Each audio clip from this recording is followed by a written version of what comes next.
পায়ে পায়ে বয়স ১০০ বছর। শতায়ু যুবকের দিন যাপন এবং অতীত দিনের কাহিনী শুনলে চোখে জল আসবে। যদিও ১০০ বছরে পদার্পণ করায় ছেলে মেয়ে মিলে হই হুল্লোড়ে বাবার জন্মদিন পালন করল। শতায়ু এই ব্যক্তির জন্মদিন ঘিরে ছিল নানান আয়োজন, কেক কাটা থেকে খাওয়া দাওয়া, কমতি নেই কিছুতেই।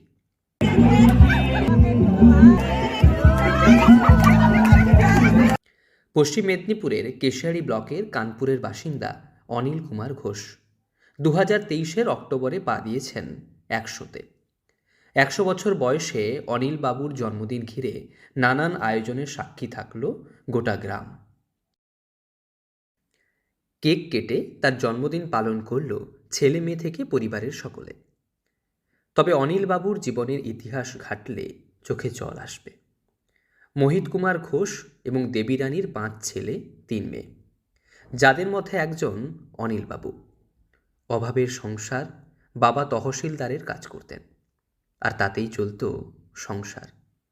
কিন্তু দিন যত গড়িয়েছে তত কষ্ট বেড়েছে, কষ্ট হয়েছে জীবনযাপনে।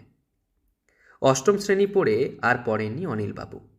তবে খেলাধুলোর প্রতি ঝোঁক থাকায় স্থানীয় বন্ধুদের নিয়ে জঙ্গল পরিষ্কার করে করেছিলেন খেলার মাঠ। বড় বড় হলাম, ওই গ্রামে গ্রাউন্ডটা করে ছোট কিছু ছেলে ফেলে নিয়ে ফুটবল খেলতাম, বাইরে খেলতে যেতাম, এরকম করতাম। তারপরে পরে আমার বিয়ে হয়ে যায়, সংসার হয়ে যায়। আর করে কেউ বলতে পারছে সেটা হয়নি, তবে করেছি আমরা। এখন বয়স তো পুরো ১০০। এখন বলে হয়তো, তবে চেষ্টা করবো, আমি চেষ্টা করবো। নিজে ফুটবল খেলার পাশাপাশি গড়েছিলেন ফুটবল টিমও। এখনও সেই স্মৃতি চোখের সামনে ভাসে। তবে অনিল বাবু বেশ কিছুটা সময় কাটিয়েছেন হিজলি কোঅপারেটিভ সোসাইটি লিমিটেডে। সেখানে তিনি কেশিয়ার পদে কর্মরত ছিলেন। ১৯২৩ সালে জন্ম অনিল বাবুর চোখের সামনে দেখেছেন ভারতের স্বাধীনতা সংগ্রাম। যুবক বয়সে আনন্দের এবং গর্বের ছিল তিরঙ্গা জাতীয় পতাকা। দেখেছেন মহাত্মা গান্ধী, সুভাষ বোসকে। আমি ওই পতাকা টতাকা নিয়ে খুব ঘুরতাম বড়দের সাথে আর কি। পতাকা টতাকা নিয়ে ঘুরতাম খুব, খুব ভালো লাগছে সে সময়টা। সে সময়টা খুব ভালো লেগেছিল আমাকে। আমরাও গেছি, করেছি, দেখেছি, খুব ভালো লেগেছে।